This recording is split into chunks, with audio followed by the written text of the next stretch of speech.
Hi guys, I'm Sean from Happy Homes Property, and today let's talk about this particular project that has been brewing for a long time since last year, and it is none other than Parktown Residence.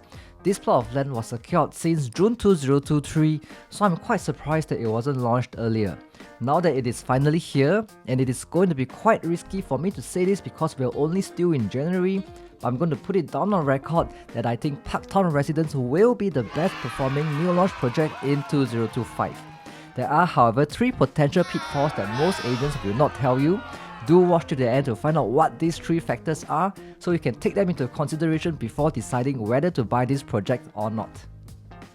In case you are not familiar, I use my IPA framework to guide my clients in evaluating a development holistically based on these 5 factors. Number 1, location and amenities. Number 2, facilities and quality. Number 3, demand versus supply in the area. Number 4, pricing versus surrounding developments. And finally, layout. And an overall score will be given at the end. Feel free to check out my previous video at the top right hand corner to see how I use the IPA framework to evaluate a project like 𝗵𝗵𝗶𝗲. By the way, I've also compiled a list of all the balanced new launch inventory with their respective price range. If you would like to have a copy of the PDF, just click on the link in the description below and I'll be happy to send it across. First of all, let's take a look at the location and amenities. If you don't already know, Parktown will be an integrated development with both residential and commercial component consisting of a retail mall, community club and a hawker center, as well as a seamless integration with the MRT and bus interchange. Now, when we talk about mixed developments that are integrated with the transport hub, there are only 9 such projects in the entire Singapore, and Parktown Residence is the biggest of them all. So needless to say, whatever necessities that you might need, from getting groceries at the supermarket, to retail therapy at the mall, to getting food at the hawker center, everything is literally at your doorstep. And with the recent monsoon season, being fully sheltered to everything is a blessing. Parktown is also connected to the upcoming Tampines North MRT, which is part of the Cross Island Line Phase 1 construction, slated to be completed by 2030. This will bring about so much convenience for residents working at industrial nodes such as Loyang, Defu and Serangoon North, as well as commuters looking to transit at the North-East Line, North-South Line or Thomson East Coast Line. However, coming to the first potential pitfall for Parktown Residence, which is the fact that it is located not too far away from the industrial estate demarcated in light and dark purple on the map. Well, some buyers might be concerned whether the air quality is not so good or whether it will be very noisy. The good thing is there are actually 2 layers of buffer. The first layer of protection comes from the other residential estates to the left of Parktown Residence. The second layer of protection comes from the B1 industrial estates, demarcated in light purple, which is meant for clean and light industrial activities only, such as your IKEA and Courts. The B2 industrial estate, demarcated in dark purple, such as the semiconductor facilities, are mainly located on the top left hand corner of the map, which I would say is sufficient distance away from the residential area. Considering the above concern, I'll only give a scoring of 7.5 for location and amenities despite the convenience. Coming to facilities and quality, let's first take a look at the project information. Parktown will be jointly developed by CapitaLand, UOL Group and Singapore Land. All 3 are very renowned developers in Singapore.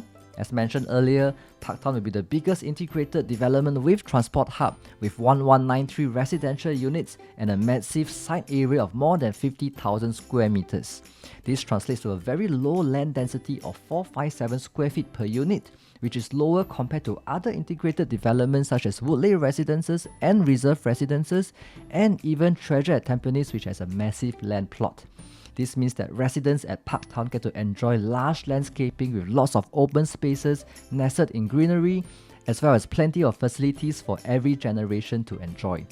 Looking at the site plan, you'll be getting a full range of facilities from a total of 6 pools, 6 function rooms, 6 dining pavilions, 2 gyms, 2 karaoke rooms, 1 tennis court, 1 multi-purpose court, and so many more. How Parktown got its name is also because of the green boulevard that will be cutting across level 1 of the development, connecting the current Tampines Boulevard Park with another upcoming park towards the north. What you are getting is a home within a garden and a town within a park. a truly unique development that will remain appealing in years to come. However, coming to the second potential pitfall about this development, if you look at the orientation of the blocks, none of them are true north-south facing. This means that quite a number of units, I would say maybe as much as about half of them, will get some sort of afternoon sun. And you know Singapore is already so hot, many buyers will try to avoid units that are west sun facing. The saving grace is that these units are not really direct west facing. The sun will come in at an angle which is not as bad, and nowadays you can install solar film, zip track and etc. to reduce the heat coming in. On balance, I'll give a rating of 7 out of 10 for this category. Of course, if given a choice, everybody will want to buy the non-afternoon sun facing units, and the developer will therefore price these units at the premium versus the west facing units. For example, if you're looking at the 3-bedroom premium units, there's a total of 15 stacks to consider. You have stacks that are west facing, you have stacks that will not get the afternoon sun but they are outward facing towards the road or BTOs or even future construction. And you also have the premium stacks that are inward facing towards the pool and will not get any afternoon sun. So the question is, how much more premium should you pay for the so-called better stacks? If you pay 100k higher, can you fetch back the same premium in the resale market? One good case study will be Treasure at Tampines, whereby their expressway facing units are priced cheaper compared to the inward pool facing units. Another case study will be Park Star. Likewise, their outward facing units are priced cheaper on launch day versus the pool facing units. Which one do you think generated the most profits in the end? Trust me, you will not have time to think on the actual launch day. The exact price is only released when you're in the queue to book your unit. With only 15 to 30 minutes, you need to compare the pricing across the different stacks and the different floor levels to see which one makes the most sense. I'll be honest, the whole process is designed so that you don't have a lot of time to think under a pressure cooker environment. And that's why it's very important to go in with a proper game plan and with someone that is experienced to analyze clearly under pressure.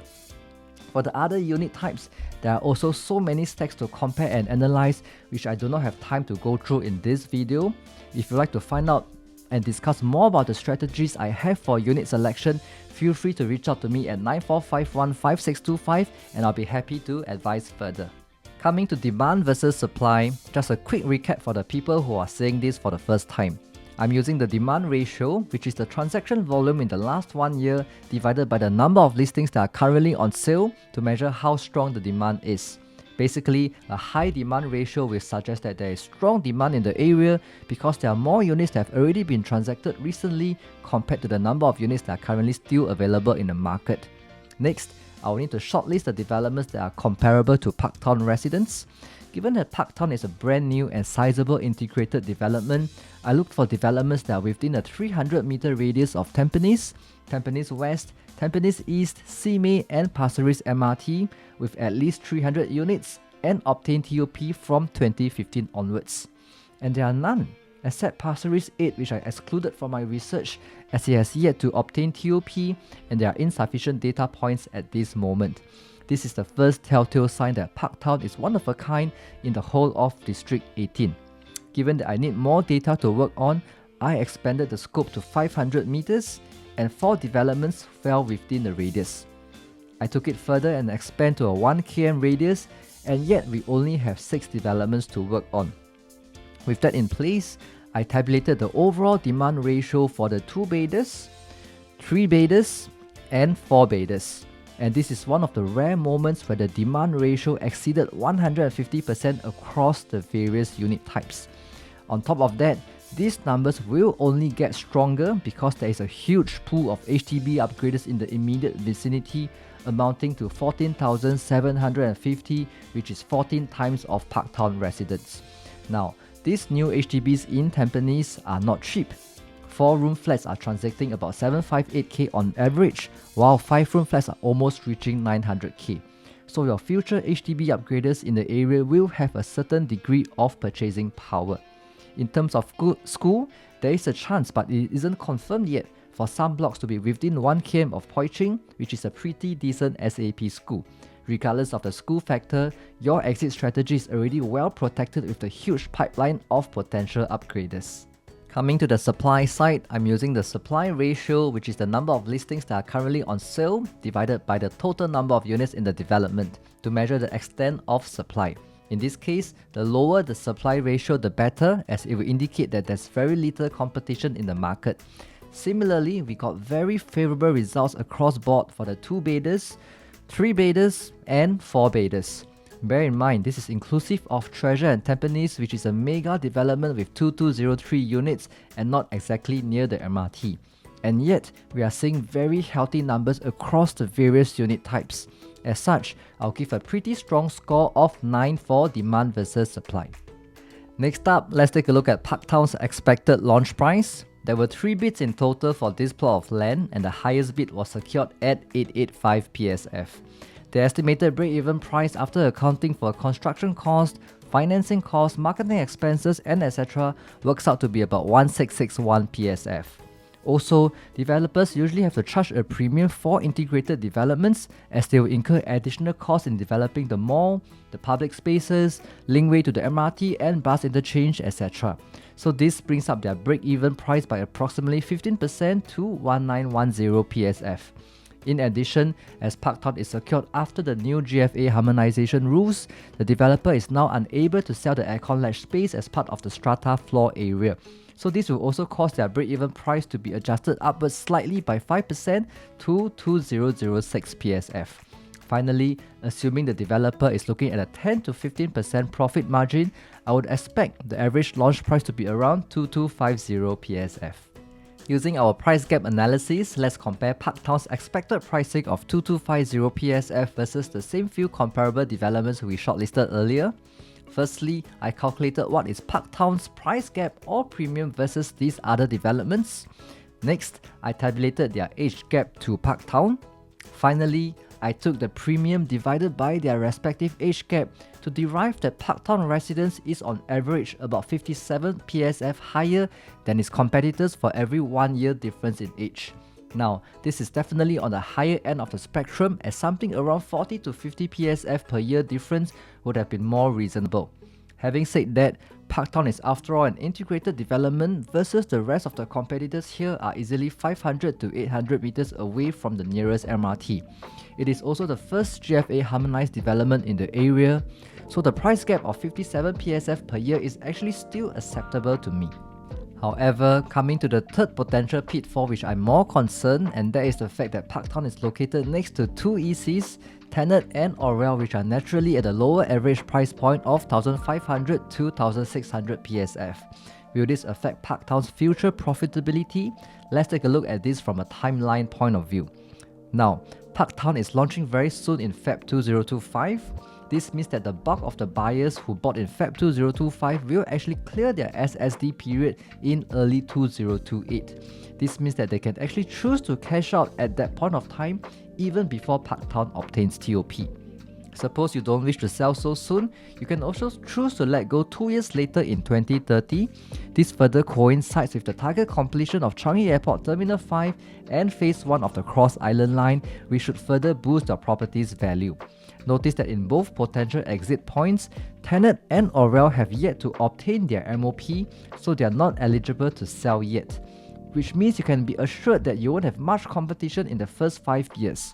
The question is, if you intend to hold Parktown for even longer, will this become an issue? What I did is to compare an extremely similar case study in Punggol, with Watertown being the integrated development and Privé being the executive condo, both of which are launched at almost the same time. Likewise, you will notice that Watertown has a huge price gap versus Privé. In 2016, when Watertown's SSD period is over, the units continue to be transacted at a premium.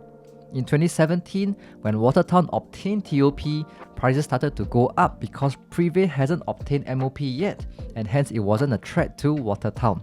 Subsequently, even after Privé obtained MOP in 2018, and even in 2020 during COVID, and all the way till today, Watertown still continued to appreciate and maintain a certain premium over the EC. I think this gives me a certain degree of assurance that even if you intend to hold Parktown for the longer term, it shouldn't be weighed down too much by the 2 ECs next to it, especially given that they are not directly connected to the MRT and they have quite a number of units facing the expressway. Finally, it is also comforting to know that there will be another mixed development next to Tampines West MRT, which was secured at a higher land bid price and hence will likely launch even higher than Parktown. On balance, I'll give a score of 6.5 out of 10 for pricing. Finally, coming to layout. It's interesting to take note that Parktown Residence is the first integrated development to fall under the new GFA harmonization era. So not only is it the biggest integrated development with transport hub in Singapore, it is also the first integrated development with floor plans that are more efficient given that the aircon latch space is no longer part of the sellable floor area. With that in mind, we'll be comparing mainly with Pasir Ris 8 and Treasure at Tampines, since these two should be your key competitors in the future. Let's first take a look at the 2+ study layout.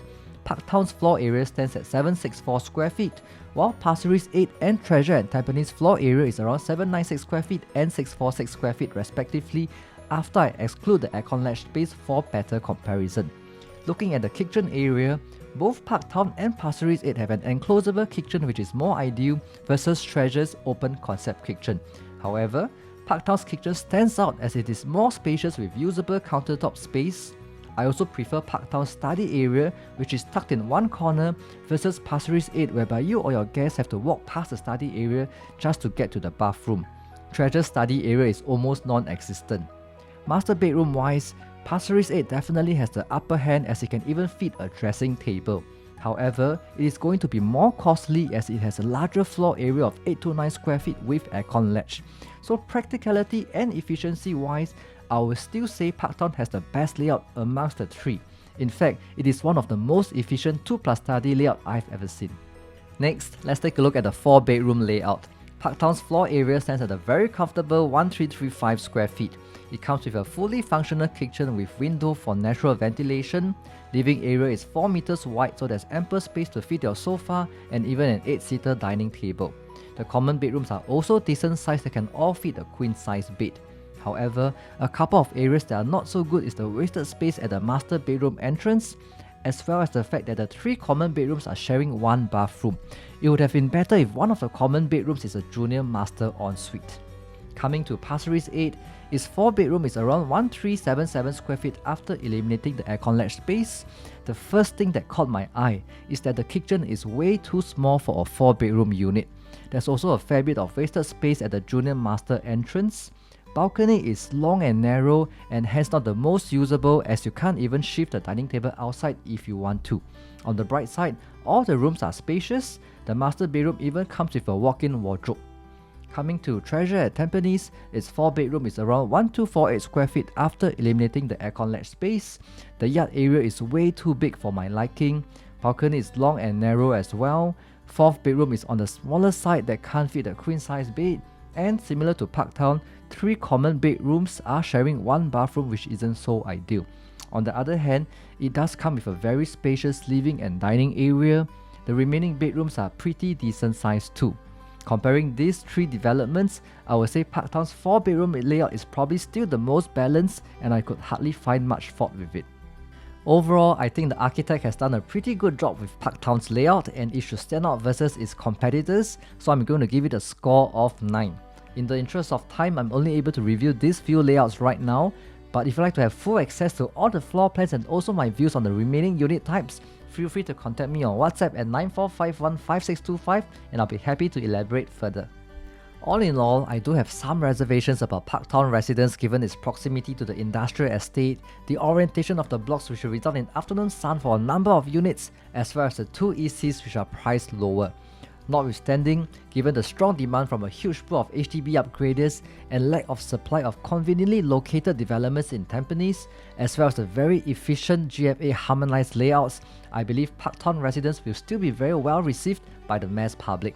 My overall rating for this development will be 7.8 out of 10. Let me know in the comments below if you agree or disagree with my evaluation. And with that, thank you so much for staying till the end. Don't forget to like and subscribe to our Happy Homes Property YouTube channel for the latest content. If you're looking at a few other developments and would like me to evaluate as well, feel free to contact me at 94515625 or click on the link in the description below and I'll be happy to evaluate further. Once again, I'm Sean and I'll see you soon.